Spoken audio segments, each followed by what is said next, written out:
In 1933, the President of the United States made owning gold a federal crime, punishable by 10 years in prison and $10,000 in fines, which is equivalent to $200,000 today. And federal agents went door to door confiscating gold from American citizens under threat of prosecution. And this wasn't during wartime. This wasn't to fight terrorism.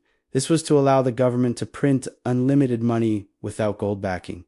And within 1 year after confiscating your gold at $20 per ounce, the government revalued it to $35 per ounce and kept the 70% profit, which means Franklin Roosevelt didn't just confiscate your gold. He robbed you and then immediately sold what he stole for a massive gain. And he wanted your silver to... The confiscation order covered silver certificates and gave the government power to seize silver just like gold. And by the end of this video, you'll understand exactly how Executive Order 6102 worked, why thousands of Americans were threatened with prison for owning gold, how the government used the confiscated gold to print unlimited paper money that lost 98% of its value, and why this can absolutely happen again because the legal precedent still exists and your government has already proven it will rob you when convenient. The background to the 1933 gold confiscation reveals how the Great Depression created the perfect excuse for the greatest theft in American history. When the stock market crashed in October 19, banks across America began failing, and people who still had money started withdrawing it from banks and converting it into gold, because gold, unlike bank deposits, couldn't disappear if the bank collapsed,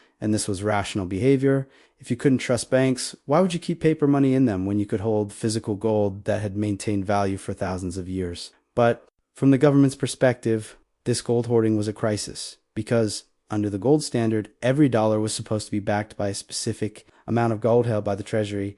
And when people withdrew gold from the banking system, it reduced the amount of money available for lending and made the depression worse. Or at least that was the official explanation. The real reason Roosevelt wanted the gold was that the gold standard prevented him from printing unlimited money to fund his New Deal programs. Because if every dollar had to be backed by gold, you couldn't just create new dollars out of thin air. You needed gold to back them.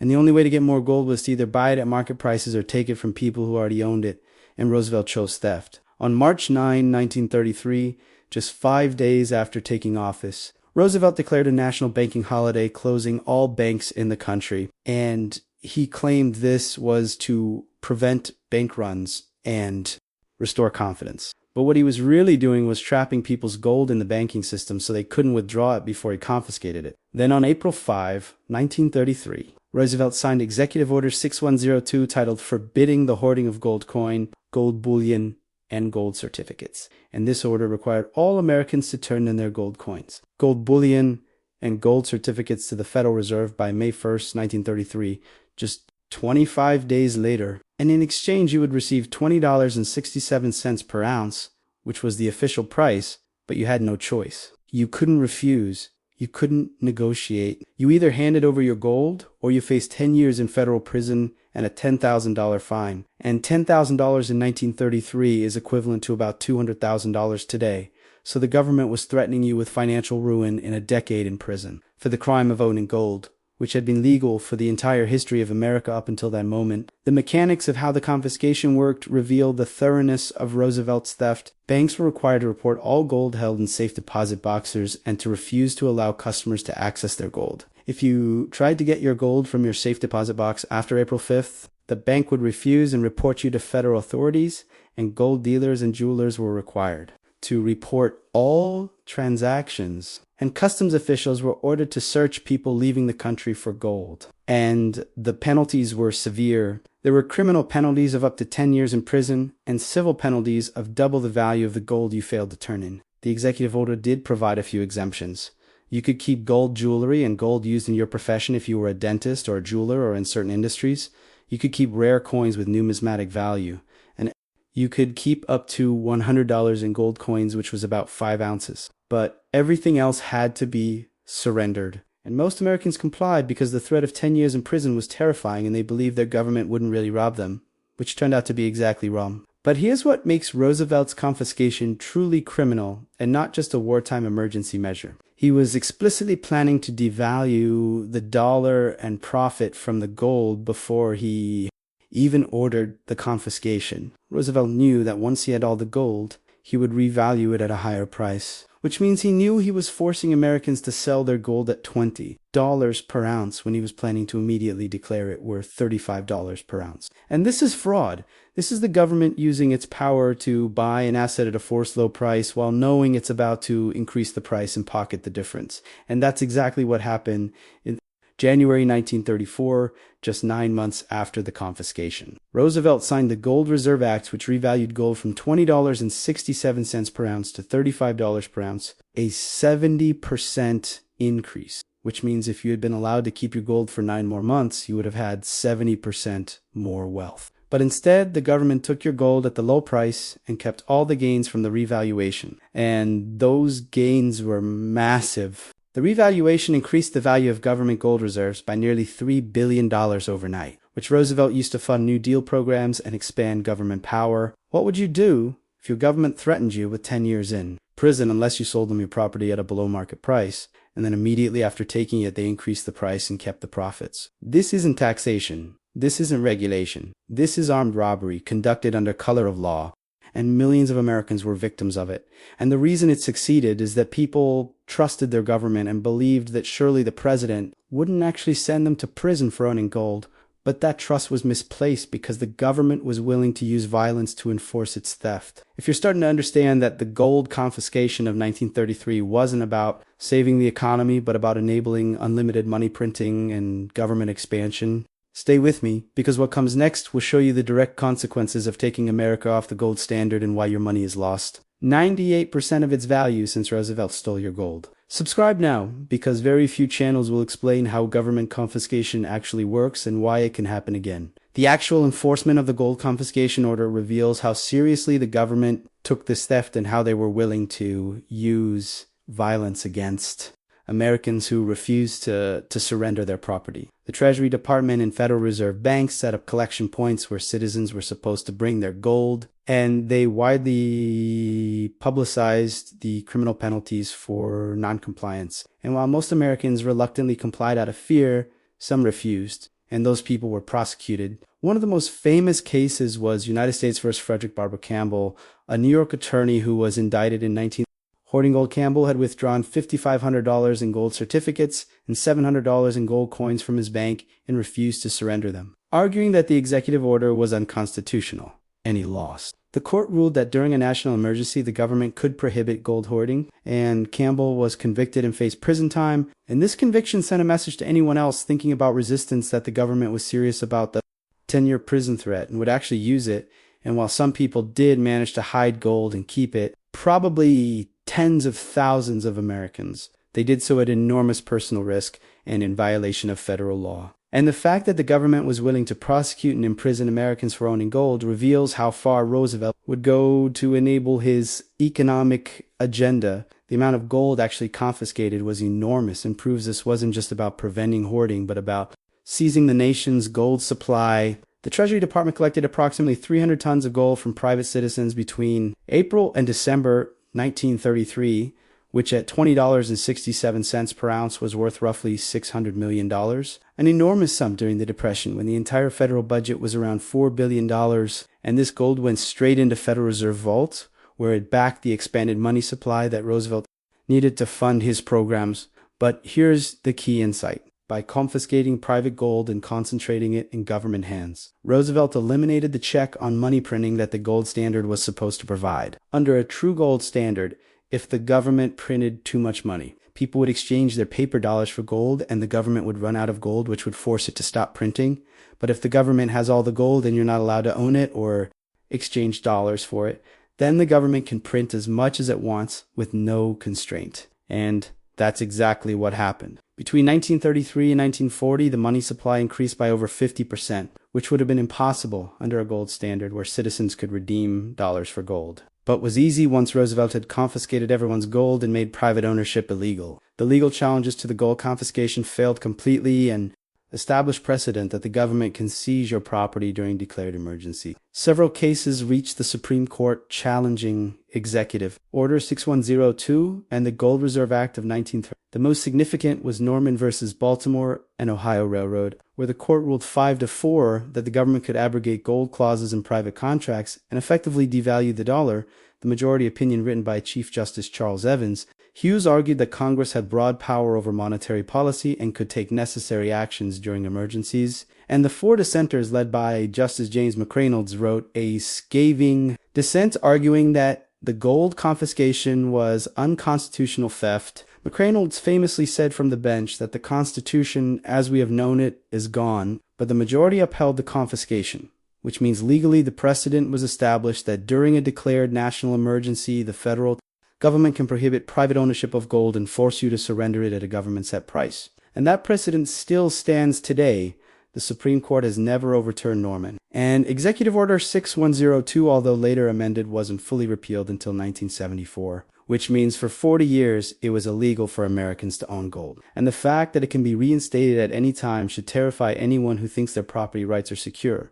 The silver component of Roosevelt's confiscation is less well known but equally important because it reveals the government wanted control of all monetary metals, not just gold. Executive Order 6102 specifically covered gold certificates, which were paper dollars redeemable for gold, but Roosevelt also moved against silver. The Silver Purchase Act of 1934, which I covered in another video, gave the government power to buy and control silver supplies, and D-1933, the government nationalized silver, held against silver certificates, forcing banks to exchange silver certificates for Federal Reserve notes which were not backed by silver or gold. And by 1968, the government stopped redeeming silver certificates entirely, which means Roosevelt's confiscation wasn't just about gold. It was about removing all precious metal backing from American currency and giving the government unlimited power to print paper money backed by nothing, except government promises. And once you remove gold and silver backing, there is no constraint on money creation except political will. And politicians always want to spend more,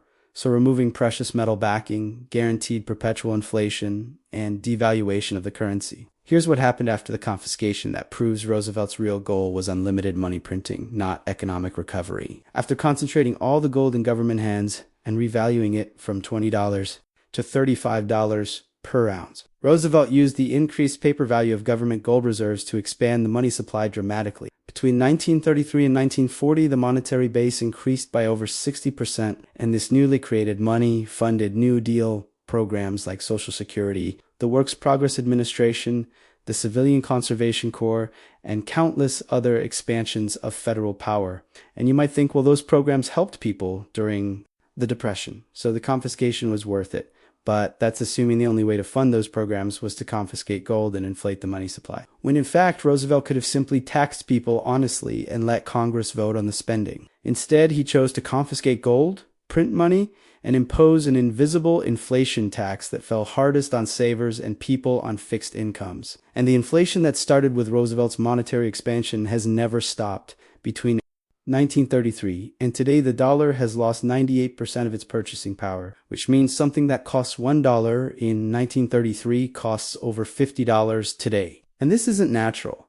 This is the direct result of removing gold backing and allowing unlimited money printing, and it all started with Roosevelt's confiscation. The international implications of America's gold confiscation rippled through the global economy and ultimately led to the dollar becoming the world reserve currency. When Roosevelt confiscated gold domestically and broke the link between dollars and gold for American citizens, he still maintained gold convertibility for foreign governments because he needed international legitimacy and this dual system where foreign central banks could redeem dollars for gold. But American citizens couldn't last it until 1971 when Nixon finally closed the gold window entirely. But the period from 1933 to 1971 established the dollar as a global reserve currency because America had more gold than anyone else, thanks in part to Roosevelt's confiscation. And at the Bretton Woods Conference in the Allies agreed to peg their currencies to the dollar, which was pegged to gold at $35 per ounce. And this made the dollar the center of the global financial system. But it was built on a foundation of theft. The gold that backed to the dollar's credibility was partly gold confiscated from American citizens under threat of prison, and when the system finally collapsed in 1971 because America had printed too many dollars to maintain gold convertibility, We transitioned to pure fiat currency with no commodity backing at all. And every dollar printed since then has diluted the value of dollars you already hold, which is inflation, which is a hidden tax. And it all traces back to Roosevelt's decision in 1933 to confiscate gold and break the constraint that precious metals put on government money printing. So here's the critical question. Could the government confiscate gold again, or move to confiscate silver or cryptocurrency or any other asset that threatens its monetary control? The answer is absolutely yes, because the legal precedent from 1933 still exists. Norman v. Baltimore and Ohio Railroad has never been overturned, which means the Supreme Court has already ruled that during a declared national emergency, the government has broad power to regulate or prohibit ownership of monetary assets. And declaring a national emergency is trivially easy for a president. Roosevelt did it with no congressional approval, just an executive order citing emergency powers. And modern presidents have done the same. There are dozens of declared emergencies currently in effect. And any president could declare a financial emergency and issue an executive order requiring citizens to surrender gold or silver or Bitcoin or any asset the government deems necessary to seize for monetary stability. The mechanics would be similar to 1933, set a deadline, require surrender to government collection points, offer a government set price that's below market value, threaten criminal penalties for non-compliance, and enforce through the banking system and threat of prosecution. And most people would comply just like they did in 1933 because the alternative is prison and financial ruin. But here's what's different today that might make confiscation harder. Physical gold and silver can be hidden if you hold gold coins or bars in a private safe or buried in your backyard. The government would have to physically find them, and while they could search safe deposit boxes like they did in 1933, and they could monitor gold dealers and confiscate gold held by ETFs and banks, they couldn't easily find gold that individuals hold privately, which is why if you own precious metals, you should hold physical metal, not paper certificates or ETFs, because paper gold can be confiscated with a keystroke. Physical gold requires them to find it. Similarly, cryptocurrency is even harder to confiscate if held properly. If you hold Bitcoin in a self-custody wallet and don't keep it on exchanges, the government can't seize it without your private keys. They could make it illegal and threaten prosecution, but they can't physically take it. And this is why Bitcoin is sometimes called digital gold. It has the scarcity of gold, but the seizure resistance of properly stored cash. Of course, the government could make it illegal to use Bitcoin for transactions and shut down exchanges, which would make it less useful. But they couldn't confiscate Bitcoin held in self-custody the way they confiscated gold in 19. And this fundamental difference is why many people in the gold and silver community are also interested in crypto. As a hedge against government confiscation, the parallels to modern government seizures prove that the 1933 playbook is still in use. In 2013, during the Cyprus banking crisis, the government confiscated up to 10% of all bank deposits over 100,000 euros to bail out failing banks. They called it a tax or a bail-in, but it was confiscation. They took people's money from bank accounts without consent, and account holders woke up one morning to find their balances reduced by government decree in Argentina in 2001. The government froze bank accounts and restricted withdrawals in what was called the and people couldn't access their own money for months. And when they could access it, it had been forcibly converted to devalued pesos at an unfavorable rate, which was effectively confiscation through currency devaluation. In India, in 2016, the government demonetized large denomination notes overnight and gave people a short window to exchange them for new notes. And this was sold as fighting corruption, but functionally it confiscated the savings of millions of people who held cash and couldn't get to a bank in time. The pattern is always the same. Declare an emergency, claim the confiscation is for the public good, set a tight deadline, threaten penalties for not, and take people's assets. And the United States pioneered this approach with the 1933 gold confiscation, and every government since has learned from Roosevelt's playbook. The final lesson from 1933 is that the people who designed and executed the confiscation faced no consequences and were often celebrated. Franklin Roosevelt, who ordered the confiscation and robbery of American citizens, is remembered as one of America's greatest presidents. He's on the dime, his memorial is on the National Mall, and history books praise his bold leadership during the Depression. His role in confiscating gold and imposing a 70% hidden tax through revaluation is barely mentioned. And when it is mentioned, it's explained as a necessary emergency measure to save the economy, not as theft. The Treasury officials who enforced the confiscation went on to successful careers. The Supreme Court justices who upheld it are remembered as great legal minds, and the economic historians who defend it as good policy are considered mainstream and respectable. Meanwhile, the people who resisted like Frederick Campbell are forgotten or portrayed as cranks. And the millions of Americans who lost 70% of their gold's value overnight are invisible in the historical narrative. This is how it always works. The people who rob you face no consequences because they control the narrative. And future generations are taught that what happened was necessary and good. And anyone who calls it theft is dismissed as an extremist. Now, something that 99% of Americans don't know, that in 1933 your government made owning gold a federal crime punishable by 10 years in prison. That federal agents confiscated over 300 tons of gold from American citizens under threat of prosecution. That the government paid you $20 per ounce and immediately revalued it to $35, keeping the 70% profit. That this wasn't about saving the economy, but about enabling unlimited money printing that has destroyed 98% of the dollar's value. And that the legal precedent still exists and could be used again to confiscate gold or silver or cryptocurrency or bank deposits whenever the government declares an emergency. Every time you hear about a financial crisis or economic instability, remember that governments use crises to seize assets. And the United States has done it before and will do it again when politically convenient, and the only protection is to hold assets that can't be isolated. Confiscated, which means physical precious metals held privately or cryptocurrency held in self, not paper promises or bank accounts or ETFs that can be seized with a signature. And now you understand why people who lived through the Depression never trusted banks or government again, because they learned the hard way that in a crisis your government will rob you and call it patriotism. If this revelation about how FDR confiscated gold and silver under threat of prison has opened your eyes to how property rights disappear during declared emergencies. If you're finally understanding that the 98% decline in the dollar's value traces directly to Roosevelt removing gold, backing after confiscating everyone's gold, if you're angry that millions of Americans were robbed of 70% of their gold's value and the president who did it is celebrated as a hero while the victims are forgotten, then you need to see what we reveal next, because the gold confiscation of 1933 was just the beginning of America's war on monetary metals. Subscribe now and prepare to discover how the government continued its assault on silver by removing it from coins in 1965, leaving Americans with worthless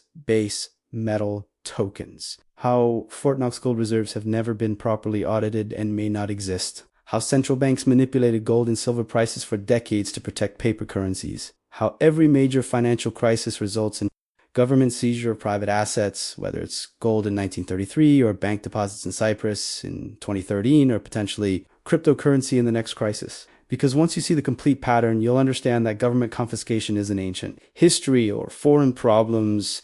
It's standard operating procedure that has happened in America and will happen again. And the only question is whether you'll be prepared when they come for your assets. Because now you know they've done it before, and history doesn't repeat, but it certainly rhymes. And the rhyme scheme includes confiscation.